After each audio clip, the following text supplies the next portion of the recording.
Ladies and gentlemen, welcome. As always, I am Cosmic, and today the time has finally arrived to review Overwatch, Blizzard's brand new IP in several years that is a team-based shooter inspired by the likes of Team Fortress 2, the old Action Quake games, and various classic multiplayer shooters. The game had been in beta for quite some time and maintained a really high level of polish throughout the beta, so much so that I've always said that the game could have been out months ago if they had so chose. Overwatch as a project is a little bit different for Blizzard this time round. Not only is it a new IP, but it's a completely new genre that they have never done before, being a first-person shooter.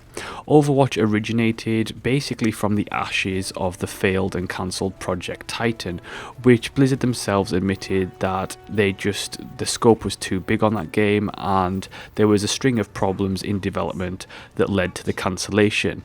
Thus, Overwatch was that team's almost redemption in terms of can they get out a game, can they ship a game, and in doing so have proven themselves more than worthy. I say that because those of you who watched my first impressions of Overwatch back in the beta know my general thoughts on the game, and those have not changed. The fact is, very little has changed from the transition to beta to full release, and it's pretty much the same game, which is a good thing because it is a fantastic game. For those unaware of Overwatch and don't know what the game is about, it is essentially a team-based shooter that is fairly focused in its scope. It is a really refined experience that doesn't offer a great variety of content. There are a couple of game modes. In particular, my personal favourites are Capture the Point and Push the Payload, which most people who have played Overwatch by now know all too well.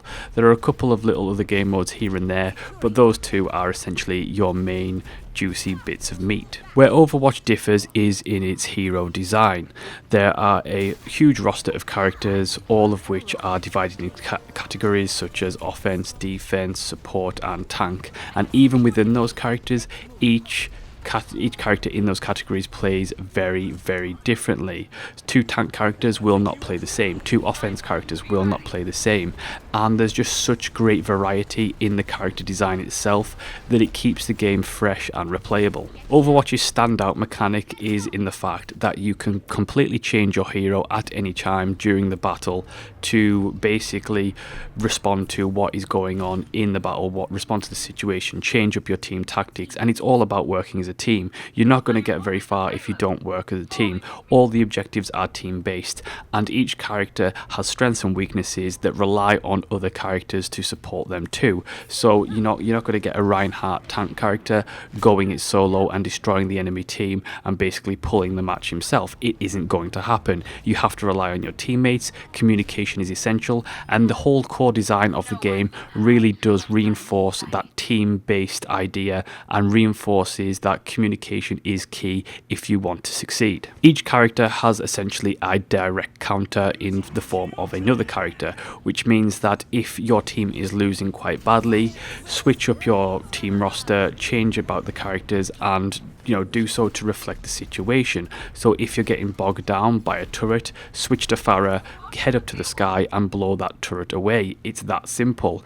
And it's simple but really, really effective. And it's so effective, in fact, that it makes matches so different each time you play, even though you're playing on the same map, you're playing the same objective, you're playing with the same people, you're playing with the same characters over and over, but it's just there's so much variety within the core simple design that the game has a certain depth to it that is often overlooked at first glance because the game is so simple, because it's so easy to pick up, that most people tend to miss how much depth Overwatch actually has underneath its surface. Each character has a variety of abilities and an ultimate ability which usually can stem the tide and turn the match completely around if used at the appropriate time and in the appropriate situation. It's funny that I like to think of Overwatch not just as an FPS. Yes, it has the skill requirements of an FPS. You have to be skilled for your character, you have to know your character,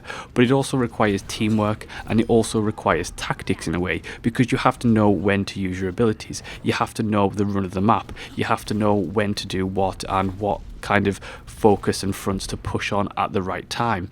And that's all very key, and I like the almost blend of genres in little bits and pieces here and there, like the character selection, the hero selection, that's very MOBA-esque. The tactics and first-person shooter thing, that's all very Team Fortress 2, with a little bit mixed in of other shooters.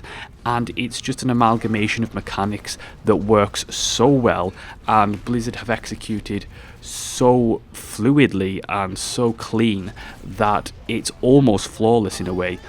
It's so fun to play, it's so smooth that it is really a standout achievement from a bunch of developers who have essentially not shipped a game in a very long time. The problem Overwatch will eventually run into, however, is the lack of replayability, in the terms of things can get repetitive, and if you enjoy first person shooters in the sense that you are a first person shooter player first and foremost, and you don't mind the repetition of that's almost inherent in the first person shooter genre with doing the same matches over and over again, then it's not a problem. For me, however, personally, on a subjective level, I do find the game to get a little bit tedious after a while, but the good thing about it is that matches don't last particularly long, so I can jump in and out for a couple of games here and there, half an hour's worth, and then leave it alone for a couple of days and then come back, and it kind of extends the longevity because it's not too much of a time commitment. Now, while there are MOBA-esque heroes in the game,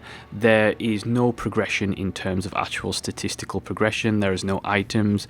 Everything in the game is just straight from the get-go. The only form of progression in the game is cosmetic progression, and there is a variety of cosmetic progression at that.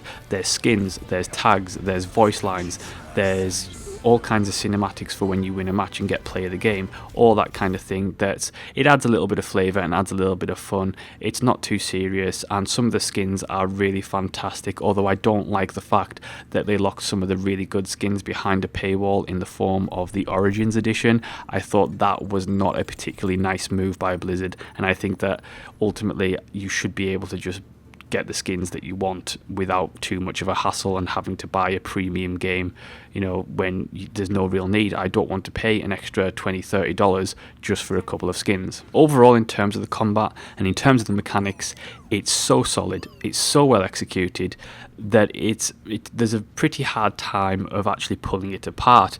It's so smooth and so fluid that you often find yourself just enjoying the game, even while you're trying to critique it. You're just enjoying it, and that is a feat unto itself.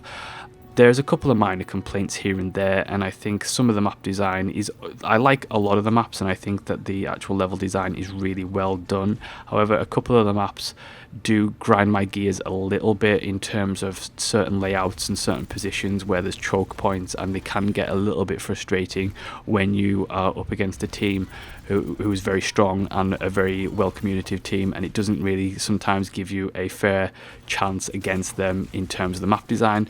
One of my biggest complaints about the game is that the game has great lore, and you're thinking, well, why is that a complaint? Well, I really like the universe and the world that Overwatch is trying to build, that futuristic Earth with artificial intelligence and giant apes and all that kind of thing. It's a lot of fun, and the animated short films that they've been producing are phenomenally fantastic, really well produced, really well voice acted, and they're great to watch. And it makes me sit there and think, I just want to watch a film of this. I want to watch an adult animated film of Overwatch and I would be set. That's fantastic. The problem is none of this is actually in the game. There are subtle hints of what's going on in the world and the overall story in the game, but none of the narrative content is actually in the game. Now, for me, this is a problem because I like stories in games. I don't think many stories in games are actually that good or very well told, but I like to have a story in the game. I like to experience, the various narrative in the game, and I can't do that in Overwatch. There's a lot of people who don't have a complaint with this, but I actually do. I think that I want to experience the world in a game. Don't get me wrong, the short animated films are phenomenally well produced and they're great to watch, and I absolutely adore them to pieces.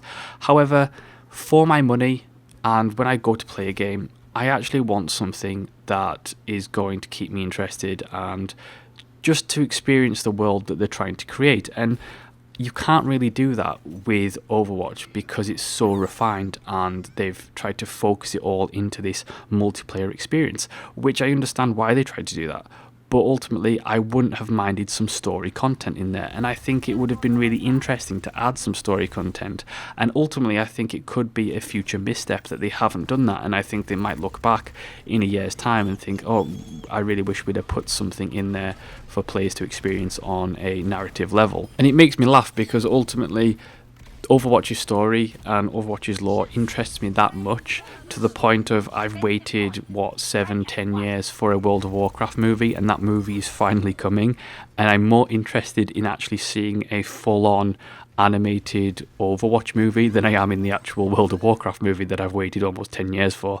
And that goes to show you how good and how much potential the world that they have created here has on a narrative basis. And I think that it would have been so nice to have some narrative content in the game. Ultimately, Overwatch is a fantastic game. It is a fantastic team-based shooter. It is one of the best team-based shooters I have played in many, many, many years, probably since Team Fortress 2 came out, I think. And it is a experience that is really polished, really refined, and it is a really enjoyable one. Ultimately, the game is a hell of a lot of fun. I think if you don't like first-person shooter games and you don't like playing the same modes over and over and over, then you're probably not going to like Overwatch.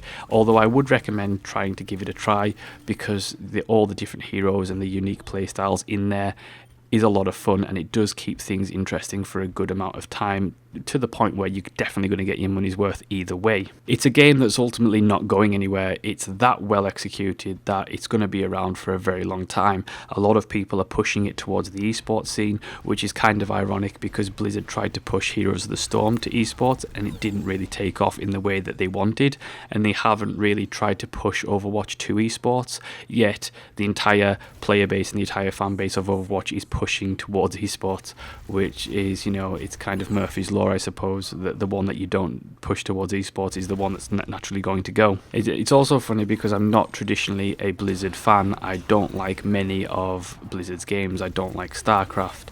I don't like World of Warcraft after Wrath of the Lich King, I guess. I mean, Cataclysm was not great and Mr. Pandaria was awful. So I haven't played World of Warcraft in several years. And Blizzard games don't really hold the appeal to me that they seem to do other people. But this time around, I have to hold my hat off to Blizzard because they've created a first-person shooter that is phenomenal in every sense of the word. Very few games are such high quality that you struggle to find fault with them, and Overwatch is one of those games, and it's going to be around for a very long time, so you might as well get comfortable about hearing about it. So that's my Overwatch review. Thank you so much for watching and listening. Do like, subscribe, leave a comment, let me know what your thoughts on Overwatch are, and I will see you next time.